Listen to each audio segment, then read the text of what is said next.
Welcome to the Unnamed Sports Podcast. I'm Brian Hill. I'm Rob Vinciguerra. And like we did last week, we're just going to go over the games and discuss what we thought. So we're going to start with the games, the results of the wild card weekend. And the first game that we're going to do is Seahawks versus the 49ers. It was the Super Wildcard. Super Wild Card weekend. And we're going to start with the Seahawks versus the 49ers, which was 41-23, a blowout and expected. Yeah, San Francisco is everything we thought they were. They have a lot of weapons. They have a defense that's relentless. And Gino and company, Yeah. they made it. They put up a fight. They did. They put up a fight, and for a second there, you're like, oh, they're kind of hanging around. Well, that's a division game too, and the division games are always harder. Yeah, You know what I mean? On both teams. But, Brock Purdy. It was Brock Purdy and then McCaffrey and Deebo Samuel. And a defense that does not quit. And it was pretty ugly. Yeah. Of all the games, it was the ugliest of the games. Yeah, I would say the San Diego collapse is. Well, yeah. So having said that, we can get to San Diego versus the Chargers, and I guess my initial reaction is when Trevor Lawrence started and he's throwing interception and kind of floating balls to just whoever, I was like, this can't be this guy's story. It can't be. As good as he was, as praised as he was, I was like, this can't be how it goes for him. And it wasn't, apparently. Well, right when they went in at the half, they talked to the coach, they talked to Peterson. Yeah. And he said, we're just going to chip away. And I said, you're in a lot of trouble, But he was what he's supposed to be. Calm. Right the ship. Exactly. You know what I mean? I think I probably would have fired the coach of San Diego 15 minutes after the. Well, that's the talk of the town because everyone's like, well, that looks like a nice place for Sean Payton. Yes, there we go, right there. Perfect analogy. And it seems like, I don't know, this was supposed to be the Justin Herbert who comes out. He's he's in that tier with Mahomes and Allen and Burrow, and he's supposed to be right there. And he comes out really playing well. But when you look at it, it was like, was he playing that well? Because he was gifted opportunities. All these 4 turnovers. I know. Well, if it was that, then there was the San Diego defense. 2 of the touchdowns, there was nobody within 20 yards of the guy when he caught the ball. Exactly. Yeah. I'm like, oh my heavens! And then the reason I say the coach is he's one of the new coaches that goes for it on 4th down and everything. He just needed to steady the ship, you know what I mean? No, yeah. Get a couple of first downs and we're good, Well, it was a lack of game management. You're up by that many points. You're up 27-7 going into the second half, and you're like, we could run the ball. Yeah. But no. We're gonna make sure that this game lasts forever and give them as much opportunity. I know. There was people like Rex Ryan, all these kind of old school coaches were on TV Monday and Tuesday talking about how how do we let this happen? You have to shorten the game and you have to run. You have to change your game plan. You're up by this huge amount. Yeah. And that they're gonna have to do it, all this stuff to come back. And they have what's his name? The running back there, the guy that's and he only had 6 touches. I know. In the second half it was. The funny thing was Herbert played really well. It was just a matter of red zone offense. They could not get into the end zone. They just couldn't do it. I really, I guess if it was another quarterback that I didn't like, I would blame them. I couldn't blame him that much. I thought it was a coaching staff. No, exactly. I thought he played well. He played really, really well. And their defense has a lot of stars on it, and then Bosa was acting up at the end of the. Bosa was a maniac. I know. And he cost his team. Yeah. It was his penalty that pushed them to the for the extra point where he could just reach over, where Lawrence could just reach over, and I understand that you're frustrated. It's the heat of the emotion, but in the playoffs, every little mistake is there's a magnifying glass. He knows it now. He does. He does. I don't know if that's going to matter. Okay. All right, so let's move on. I think was the next game. It was either the Giants versus the Vikings or the Bills versus. We'll go with Giants Vikings. Okay. So the Vikings were what we thought they were, right? And Kirk Cousined at the end. You had an opportunity where you needed to get 8 yards, and Kirk Cousins says, Let's go with 3. I'm going to go with 3 yards. I'm not even going to, like, if it was up to me, you have Justin Jefferson. Yeah, let it I don't rip. care if the whole team is on Justin Jefferson. And he's beyond, he's beyond 10 yards. So I'm going to throw it to him. He made that spectacular catch against the Bills earlier in the season that was, like, insane. Yep. Who could make that catch? Well, Hawkinson was the guy. He had 150 yards, and he had a lot of run after catch. He was running wide open. But that was a third down play. Yes. To get close to make it a manageable fourth down. But it was on fourth down. It was not a fourth down play. I think, and I guess we have to say the biggest surprise of the game was the play of Daniel Jones. Yeah. Who played his best game ever. And as a Giants fan, it was hard for me to pick the Giants, even though I should know that the Giants in the playoffs as a road underdog they're a formidable force. But I don't think anybody. Their defense was formidable, and they're stopping the run. Yes. And that was that was it. And I think the big thing going forward is, can Barkley and Daniels continue their dominance? Because Barkley played really well. He didn't even run it that many times. I think he had 6 runs, but he was catching it out of the backfield. They didn't give it to him as much as I think. No, they ran it an insane amount. I know, but they had that. I wrote his name down. His name was Hodgkins, who came off. I don't even think he was a starter for like the 5 or 6 game mark of the season. And then he came on. And he led their team in catches, and he made a couple of great catches. Oh, yeah. I mean, they played really, really well. This is what the Giants do. Yeah. And the Viking defense has been questionable all year. Yeah. So it's going to be a little bit tougher in the next game, but Daniel Jones played absolutely fantastic. He was an elite quarterback. We'll talk about the next game, but that's a division game. That's going to be tough. Tougher. Whoever comes out of that is going to be beat up a little bit. Exactly. So now we can move on to the Dolphins versus the Bills. Oh. Now so we were saying it before we started the show. It's like Josh Allen, he's so good. But since Brian Dable left, his turnovers have gone way, way up. And this was a Dolphins team that had like a no-name quarterback, like Stidham, like a quarterback that no one knows. I don't even know if that was the right one, but it wasn't Stidham. He was the other guy. Yeah, Stidham was playing for the Raiders. Yeah. He used to be on the Patriots. But but the quarterback for the Dolphins was like shredding them. Yep. And this is the Bills, and Josh Allen was doing everything in his ability to give them a chance. I really have my doubts whether they're going to make it through. I don't think I wouldn't pick them to get to the Super Bowl right now. I just think that they've made too many mistakes, and luck has been on their side all the way through. I mean, I don't know. They find ways to like you would think that they'd be a dominant team. The way they play, there's something that says, "Oh, this is a dominant squad," and their record would say they're a dominant squad. But True. But when you're playing against a team that you're like who doesn't have their starting quarterback or their backup quarterback, like you'd think that it would be a blowout. But Josh Allen, it's mainly about him. It's mainly about, can you minimize the turnovers? And since Brian Dable left, his turnovers have gone up, and that's been like the other his thing biggest is, flaw. like I was saying before, it was they played Miami 3 times this year. Yeah, those games get tougher. They're tougher.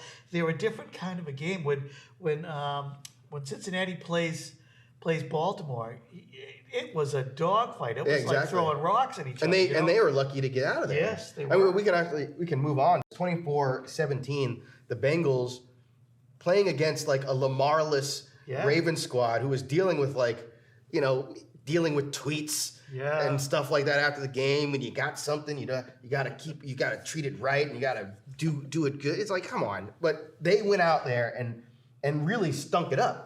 And their offensive line is looking blowed up right now. Yeah. And like, honestly, you beat a Ravens team that has no business being in a game with you 24-17, and the only reason you got there is because of a goal line play where you got lucky, because it was honestly a bad play call. It was a bad play call, and you're 2 yards out and you're trying to reach over. It's not going to work. I'm always afraid of that play because of that right there. Yeah, and you have to be like a bigger kind of guy to do it. Like a Trevor Lawrence is a bigger dude, so you can probably pull that off, which he did. And nowadays, when they do the quarterback sneak, they just put big guys behind him and everybody pushes. Just push. That's better than this. No, to yeah, me. for sure. I don't know, but I mean, for me, it's one of those things where I like the plays when you have like an eye for him, or it looks like you're doing something, but then you kind of pitch it out to the sides or give your quarterback an option. What was the game that they did that? Oh, I forget which play it was. I know that Dallas did it. Dallas had really? Dallas, Dak it was like kind of a tight formation. Dak, they hiked the ball. Dak kind of ran out and he had a. That's right. Yeah. That's a Steve Grogan play back from a long time ago. Okay. Quarterback. He was a running quarterback. He holds a lot of records for running as a quarterback from way back when. And that was the bootleg was always in play. It's got to. I thought their quarterback was a guy who could probably pull that off better than over the top. Yeah. And that was the thing. Like that game was a game where it's like it's proof positive that the NFL. It's like any team can win a given game. Like there's no reason the Ravens should have. And won. I don't think or been that close. I don't think that their wide receivers caught a pass. It was that guy Andrews who's like Mr. Superman, does everything. You know what I mean? He even plays defense, probably. I don't know. You know, and that was. That was a game where I was like, this should be a blowout. Yeah. It had the same kind of feeling as where you have these two teams that you're like, these are both elite squads, but they're playing to the level of their opponent. Well, the division games, they know everything about them. They played them multiple times. This is the third time both of these teams have played each other this season. Yeah. And so we'll move on now to the Cowboys versus the Buccaneers. Now, this was a blowout. And I have to say, thank goodness we're done with Tom Brady. Until next year. Until next year, yeah. We'll see about that. Yeah, we'll see what he does. I think that this game, I know everyone, it was funny, leading up to this game, everyone was like, Dak Prescott is struggling, and Dak Prescott has problem here, and here. He's not the same player. They go against this Buccaneers team, and they smoke them. And now everyone's like, Dak Prescott's the best thing. He's gonna go. He's gonna do so many. He's like on top of the league again. I think that this was like, I think everybody in their head, when you see Tom Brady on the other side, you have like I think it elevates the team. It elevates whatever team he's playing for. Obviously, there's only two teams that he's played, but it's certainly for me. There's a fear that this guy is gonna pull some magic and he's gonna kind of rally his team. It didn't happen here, and I think it was just. Tom Brady didn't look like Tom Brady. He was throwing a lot of balls into the dirt. Yeah. And I know. Well, that's because he's under heat. Because as soon as he's under the rush, and he can't run. No, and he just he collapses like he's like a pillow. accordion, and and that's what he had to do because he wasn't. They had no running. They had no running attack. Dallas's defense played them really, really well. Yeah. But I think that this is like going forward. I think you got to kind of pump the brakes on Dallas's success in this game and say that it's going to apply to the next. Well, Dak is a lot like Daniel Jones. They're here, and you're like, okay, they're good, and they have to prove it every week, which is really a hard thing to do. Well, Dak reminds me, it's a Tony Romo situation. Yeah. He plays really, really well in certain games, and then he has like a collapse. He's like a little bit. I mean, he's not Kirk Cousins, but he's kind of in the same kind of bracket as like, he plays really, really well. But when I need him to do the thing, like last year with Dallas, he ran out the clock. So, I mean, it's like there's always some kind of calamity waiting around the corner and I have some friends who are Dallas Cowboys fans, and I think so. Do you think with both of those guys, and we should get on to other games, but the Giants and Dallas, if they don't get through the next round, is it a success? I guess it is for Daboll and the Giants to move up. They're in the playoffs now. They're a contender. Yeah, I would say. Does Dallas need to get to the Super Bowl for it to be what they're looking for? Dallas always needs to get to the Super Bowl. Dallas could have the worst team and worst roster in the league and be 0 in everything, and people would be like, they should have been in the Super Bowl. But for this time, like Dallas is also. They also do a really good job. They have a great squad. Yeah. They have good players everywhere. Yeah. But I think, honestly, the pressure of the Jerry Jones sitting there, it's always too much for everybody. And the only people who could put up with it was from the 90s. I know. And now I just think that I wonder if McCarthy tough. Really has a parking space or whether he has to park with the fans. Exactly. But I think for the Giants, if the Giants are ahead of schedule. Yeah. I mean, I think that's what people on the outside would say. I think if you're a Giants player, they're saying we can do it. And because I mean, they got a squad. They're a tough team to beat. They got a good coach. Shows you coaching. Yeah, well, coaching this weekend showed you coaching. Peterson, Gable. And it does shows you like the old school kind of coaching. Yeah. Well, it does because the guy for Minnesota, the guy for San Diego, these young whippersnapper kind of They're just gonna throw it all over the field. No clock management.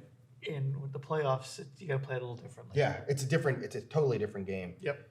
So now here we are. We're going to move on to the divisional round, and we'll go in order. So we'll start with the first game, which is on Saturday at 4:30 on NBC. That is Chiefs-Jaguars.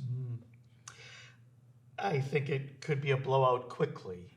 You know what I mean? I think that if it gets into the second half and Jacksonville's within 10, then we might have ourselves a game. Yeah. Because Kansas City always is susceptible to doing stupid things. Their defense gives up a lot of passing yards, and but they do sack the quarterback a lot. Yeah.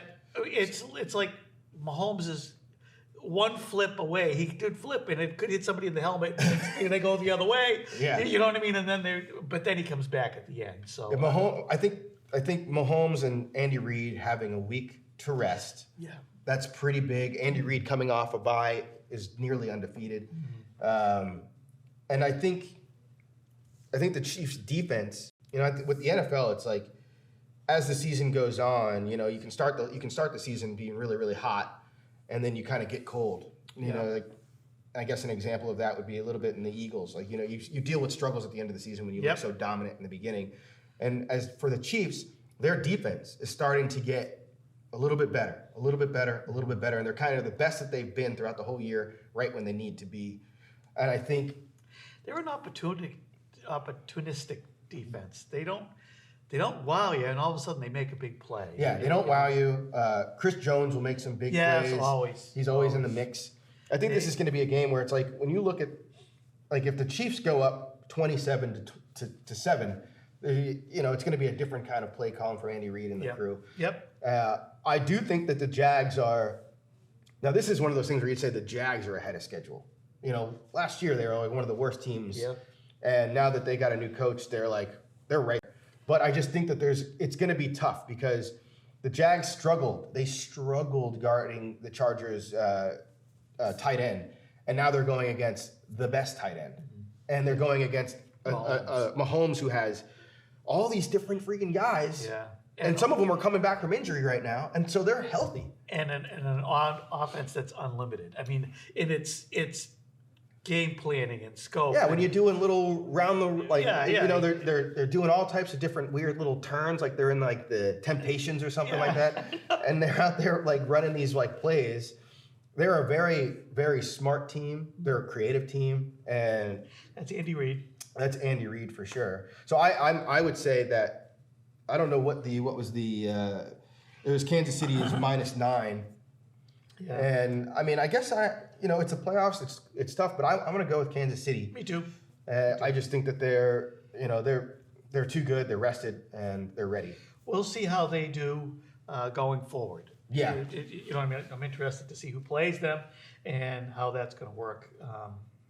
Maybe we should just go into we'll stick with the AFC. Okay. And we can go to the Bengals Bills because, like we just said, this is probably of all the games that I look at, this is the toss-up. Yes. I would say that on paper, it is a toss-up because this is a game that we all wanted to probably see before, but unfortunately Hamlin got hurt and suffered his cardiac event. But since then, the teams have changed. The Bills don't have Hamlin anymore, and the Bengals' offensive line is all jacked up. I forget his name. Micah Hyde, who's been out because there was other safety. They said he might be back for this game, which is going to be big for their defense. I just think Buffalo's playing with fire. Yeah, You know what I mean? They were kind of lucky with Miami, and they should have just blown them What's out. crazy is both of these teams were lucky with their opponents, and it's like so now I think when we went in last week, we're thinking, oh, the Ravens versus the Bengals, Bengals are going to blow them out. Oh, the Bills versus the Dolphins, the Bills are going to blow them out. So in this game, I don't know. It seems like it could be. It's like it could go either way. It could be a very high-scoring game where both defenses don't do anything. Yeah. But it also could be like everybody's just like Burrow's getting sacked and Allen's throwing picks. The only thing is the injuries to the Cincinnati's offensive line. That's the biggest. But Burrow is Burrow. Burrow. My whole fear is that Burrow gets hurt because when you get sacked a bunch of times, like you're playing with fire again. There, it's going to be tough to kind of pull that out. So he's going to have to let it rip early. And Jamar Chase is going to make. He's going to make big plays. They are very tough to deal with. What's the other guy's name? Higgins. They're both great. So how about this? So who would you pick? This game, I'm going to go with the Bills. Okay, I think that I'll go with Cincinnati. Okay, I think that the Bills' emotional roller coaster or emotional high is still going. They're going to be in Buffalo. Yeah. Which would then set up a Chiefs-Bills game in Atlanta. Which is interesting. I don't know if that's. I don't know. I didn't even get the weather report for the Chiefs game, but I heard it is going to be cold and windy and potentially a little bit rainy, so that might play a factor. But this Bills-Bengals, I think Bills have the best chance. I think that the offensive line struggles for the Bengals is going to come back to hurt them. It's how they're able to get by that. Yeah, because when you look at the Ravens game, they should have lost, or they should have been in a position where it was going to be they had to make a comeback, or they had to prove themselves. But I wouldn't say they got lucky, but they kind of did. And I mean, Huntley didn't hit one wide receiver. No, he didn't. No, yeah, and exactly. They were still right there. And so that's Josh Allen's legs. Yeah. Compared to Burrow's legs. I don't like Baltimore. I don't think I've told you that before. Yeah, you said it last. But their defense, they were tough. Formidable. They're clean. There's a lot of guys on there that are Peterson. No, is it Peterson? I don't know. There's a lot of guys that are really tough. Yeah. It's a tough defense. And they weren't able to run the ball at all. So we'll see. This is because the Bengals do have a good defense. So I do think it's going to be even. It's going to be close. And what was is -4 Buffalo? I mean, I think this is going to be a 3-point game. Yeah, that's because they're at home. Yeah. So. All right. So now we go to the NFC. We're going to go to the NFC. We'll start with the Saturday game where we'll do the Giants versus the #1 Eagles. What do you think? I think that this game is going to be a close game. I think that it's all going to depend on Jalen Hurts and what he's able to do. Because the last time he wasn't running, he was just throwing, and they played against the Giants team that sat everybody. So the question is, how is he? What was the first game like? I think the Giants got smoked. It was in Philadelphia, probably. Yeah, and they got smoked. But I always think this is another one of these divisional games. It's going to be the third time you see these people. It is. And it's always tough. And the way Daniel Jones has been playing, it seems like it's funny because the way Daniel Jones is playing is similar to the way Hurts played in the early part of the season, where it's is he going to run? Is he going to throw? He can beat you with both. And right now, Hurts seems to be the one who's going to be more one-dimensional. I think the coaching goes to New York. Yeah. With Daboll on offense, but then that other guy, was it Martindale? Yeah. And he's, like I said, the third time that they're playing each other. Well, not really playing because the second game really didn't count that much, but third time they're seeing each other. Yeah. And maybe he's got something up his sleeve. I'm sure. They played so well. I know they played against the Vikings, and their defense wasn't that great, but they played that. The Vikings did have a lot of success when they were getting some guys just kind of streaking across the field wide open, mainly just the one guy. So it's going to be interesting to see how the Giants handle the running game. Yeah. And if Jalen Hurts is hurt, it's gonna be. I would lean towards the Giants. So that means if he's hurt, is he going to still play and just not run the ball as much, not be a run threat? I would imagine, but hey, just go. Just do it. Just go, and that's why we have a backup. And I think it's going to be this is the NFL playoffs. There's not going to be much left in the tank. Yeah. You win or go home. So you got to try and do as much as you can. Yep. We're gonna open up the playbook and do what we can. It's gonna be. I think the Giants have a real shot. Okay. I think they have a real shot. And what's the line on them? It's -7.5. Wow. Philly. I think that's too great. Yeah, I do too. I think that the Giants. I think that would have been earlier in the season. This is the Giants franchise that has a history of going on the road in the playoffs and dominating. And like, when they went up against New England, no one thought they were going to win. Not even the Giants. I don't want to talk about it. We don't, what? Oh, okay. I don't want to talk about it. All right. So, and what do you think? I'll go with the Eagles, just Okay. just to be contrarian. But I think it's going to be a close game, and I think it's going to come down. To me, it's going to come down to defense and which defense is able to make the play or a play. You know what I mean? Yeah. Whether the Giants can hold them on a fourth down, or whether, because the Eagles' defense is really pretty good, and their front four. Yeah, so they can drop everybody back. So this is going to be a different task for Daniel Jones this week. Absolutely. It's not going to. You're not playing against the Vikings wishy-washy And defense. I think it's going to be a 3-point game, like you said. Yeah, I can't imagine any of these games being a blowout. No. So we'll move on to the Cowboys versus the 49ers. Ooh, this is probably, I would say, the game of the.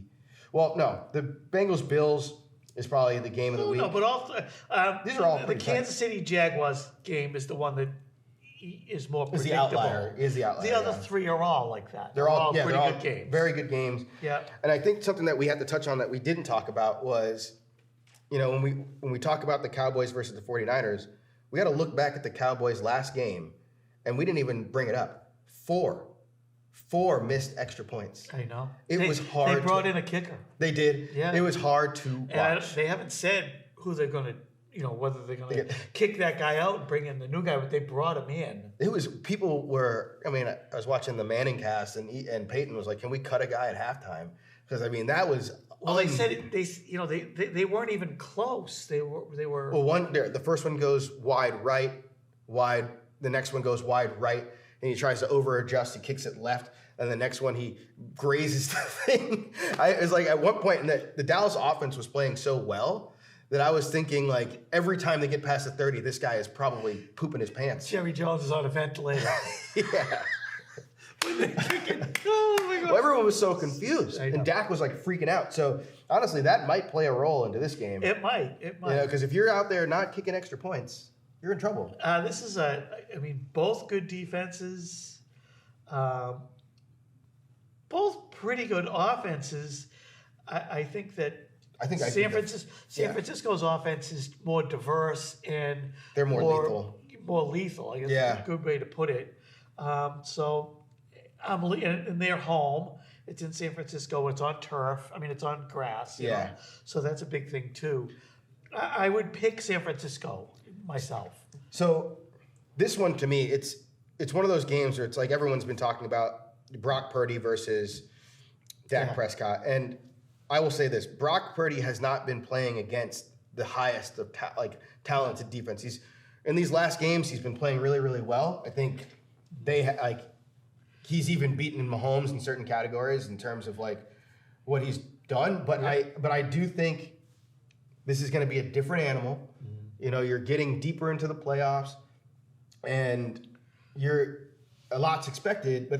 But this also feels to me like Dak is so up and down, and Purdy has been kind of right here. If Dak throws an interception in the first quarter, then they cannot turn the ball. That's the dilemma. They can't turn the ball over. But so my heart of heart tells me that the 49ers should win this game. But there's a part of me that thinks that a lot of people don't expect Dallas to play that well. Yep. And they look at the 49ers overall roster and you're like, they're just too good. They can't be stopped. Well, that's exactly what we said about certain games last week. And Shanahan bothers me a little bit. Shanahan is always, the Jimmy G, the game manager. You're just managing the game. You're not the star. I'm the star. You know what I mean? As a coach. And we got all of these. I'm the puppet master. Yeah. When you get into a big game, he really has never succeeded at that. He's gotten that far, and then he's never gotten over the top. Shanahan. Yeah. So, now it's the ultimate puppet master. This is it. I got all the strings. I got all my Pieces in order, and yeah. my chess pieces in order. He could make a mistake. You know what I He mean? could, and he's still a young guy. Yeah. And this is like we saw those first couple of passes that he had in the last game, but he also wasn't getting pressured. Like No. he's gonna get pressure, and so it's gonna be. Well, the question is whether McCaffrey can run the ball and keep the pressure off. Yeah. You know what I mean? Which sometimes it's amazing to me. He ran through a hole that's like the size of a truck. That's all smoke and mirrors. Because they're always having these guys crossing in the back. You know what I mean? They got all these guys, and you do have to cover them all. Yeah, you do, because everyone on there is really good. Like the reemergence of Kittle. You got Iowa State connection going on with Purdy and Kittle. Yeah. And like they're playing so well. Kittle's played so well since Purdy has come on. Yeah, and then I've always liked the use check guy. Yeah, you know what I mean? And he doesn't do anything. I mean, he just blocks and does his job, and then all of a sudden, oh my gosh, here he is.